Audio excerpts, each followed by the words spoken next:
Good afternoon, everyone. This afternoon, I'd like to talk to you about some of the initiatives that our AECOM are doing as we start to look towards a post-BIM world, looking at how we're transforming the way that we design and make buildings.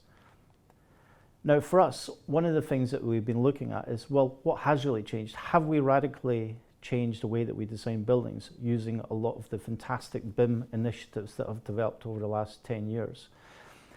And I guess in many respects, we would say that we haven't. We've just handed over a football stadium in Cameroon. And actually, when you compare this to the Colosseum, well, has this really changed? Is it really that different to how we made the Colosseum? Yes, it's much faster. Yes, we're using lots of digital tools.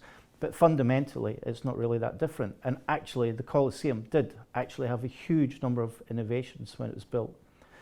Now, when we look at things strategically, we see two major paradigm shifts in the way that buildings have been designed and made. The first was in the Middle Ages, when we actually moved from the master builder to the notion of designing in 2D on a piece of paper. And we believe that has not fundamentally changed. And even a lot of the BIM initiatives that we see still push information out to that same 2D paradigm. We think that needs to change. The second thing is the Industrial Revolution. With the Industrial Revolution came a huge number of the building systems that we see in place today. For example, lifts or many of the kind of building services that we see in a building. And of course, a lot of the professions like the structural engineer or the building services engineer only really started to take hold after the Industrial Revolution. Now, moving to the future, we see in this decade, so as we move into the 2020s, we think the next 10 years will deliver some major paradigm shifts in the way that we design and make buildings as we move more and more deeper into the fourth industrial revolution. Now, beyond how we design and make buildings, I think there's a crucial point that we would like to make. And that is really that for our clients, change is happening as well. They are being disrupted. We're designing a major facility for UCL and Moorfields Eye Hospital just now. But if we break the bond between the surgeon and the patient, how do we design the hospital of the future? Or if we break the bond through MOOCs, massive online courses, how do we design the education facility of the future? So we're seeing lots of challenges that our clients are having that are forcing us to rethink how we design and make our buildings more adaptable into the future as we start to look at new topics such as zero carbon society. So for us, there's a big question about how do we make sense of all of this? What are the technologies that will drive change today? Now, yes, we do think that things like AI will bring radical change in the middle of this decade, but we're not convinced that that's going to change how we design buildings today. So a lot of our emphasis is thinking about the technologies that will drive change today.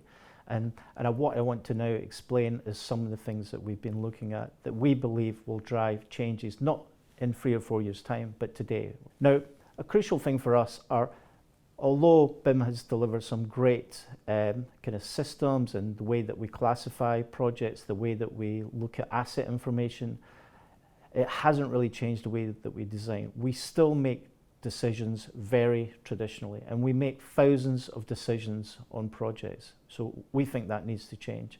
And the other thing is that we tend to design intuitively. So most architects and engineers, when they design, they're designing from the knowledge that resides in their head rather than from a database. And we think that obviously in turn makes the process inefficient.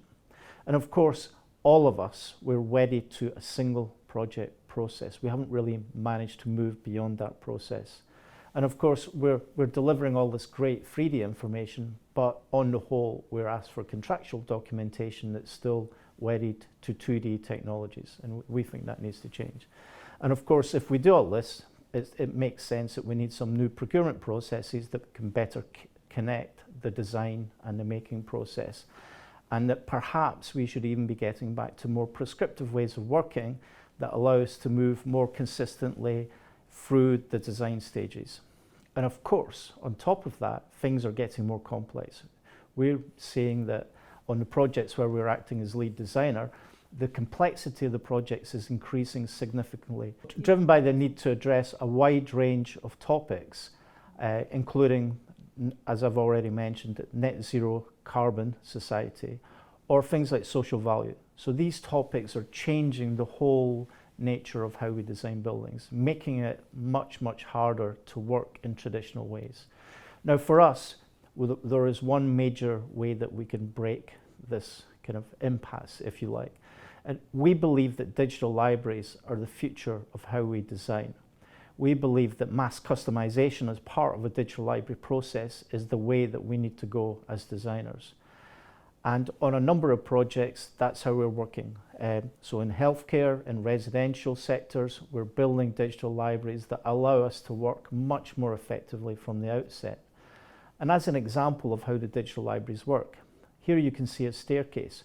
What we calculated is on a typical project, to design a staircase, we have to make 150 decisions. In this example here, you'll see that we've captured all those decisions into our mini model process, as we call it.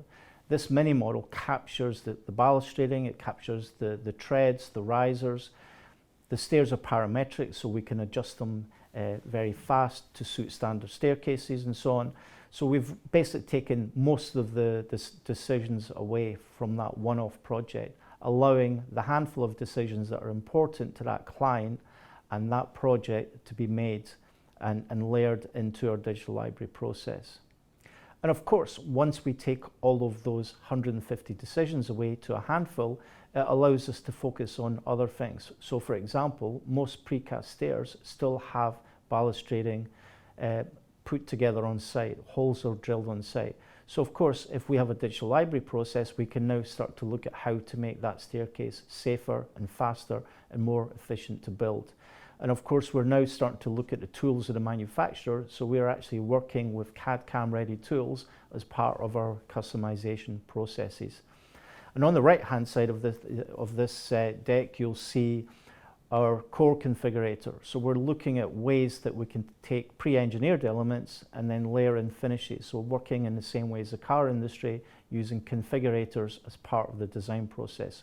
So different ways that we can configure how we design and do it much more effectively with our architectural and client partners. Now, as a subset to our digital library approach, we believe that there's 3 ways of working more effectively in the future. And I just want to continue this short version of the deck that I was going to present with these 3 elements. Now, the first one is about faster and how we move from the single project to multiple projects. The second one is about how we redefine the lead designer role in that world of complexity and where we're looking to mass customize. And the third one, of course, is the shift towards offsite. How can we better integrate offsite manufacturing into the way that we design? And the first one is really about this shift away from the single project, which is in all of our DNA. If you cut us through like a stick of rock, you will see single project in everything that we've always done. So we have a massive cultural shift to move towards a program approach where we can actually build a library of all the components for a sector, for a client, or different types of building types, and then look at how we can then use that library much more effectively on the single project. And as I've already said, really focusing on the issues that are specific on that project rather than looking at decisions that we've been making time and time again. So for us, that shift to a program approach is absolutely essential for the future. And of course, the second one is about the lead designer role. Now, I recently published a book that looked at redefining the lead designer role for the digital age. And really, what that really taught me, and on the UCL facility that I'm currently working on, we're learning that by keeping everything in 3D, it makes the design process much more effective. So for us, we've got to ban the term drawing. We've got to look towards how we can use our digital assets much more effectively and how we can use 2D views as part of the design process. So changing the narrative about how we work. We're actually using VR to do our coordination of this project. And I'm finding things on this project that are becoming much easier than the way that I've coordinated buildings for the last 30 years of my career. So we're doing some really exciting things. We're using Power BI to better integrate our data and to collect all our data sources much more efficiently. So lots of initiatives around data as part of the process. And of course, the final piece of the jigsaw is the manufacturing side.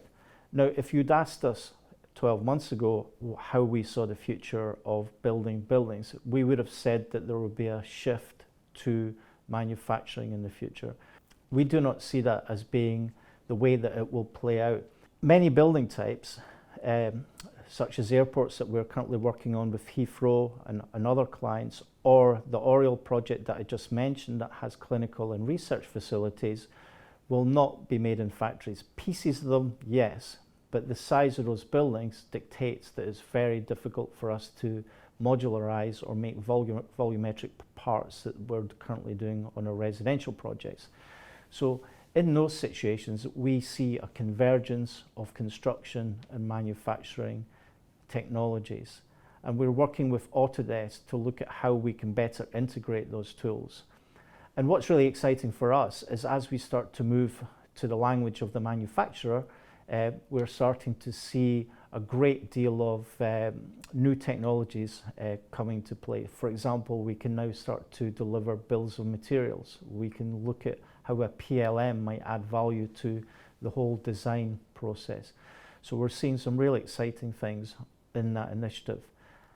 And just to kind of close out this short presentation, we think that off-site manufacturing will occur in this decade, but we do have to remember that there are billions of pounds spent in the UK alone on traditional construction materials and technologies, and it will take time to transition from those traditional sites into the site of the future, where we're starting to use new technologies such as additive manufacturing or other new ways of making materials and products. And finally, what we see as we enter this really exciting decade of disruption is we see a change in the way that clients will commission building. Clients traditionally commission individual buildings, the one-off project that I've already mentioned. And so, for example, for 3 projects, we might have 3 design teams commissioned to do 3 different buildings. We do not think that's how it's going to work by 2030. We think by 2030 we'll be looking at connected projects and programs of work that allow us to look at the challenges of the future around carbon and around sustainability and about the many social issues that we will have to tackle before the end of the decade. We see the next decade as being incredibly exciting.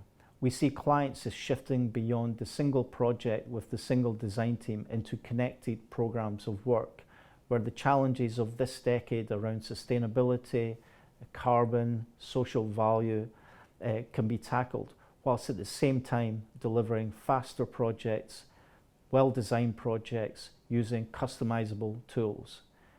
We think it's going to be an incredibly exciting decade connecting with the science community. We think it's going to change for the better the way we design buildings, the way we make buildings, and we're incredibly excited about this. Thank you very much.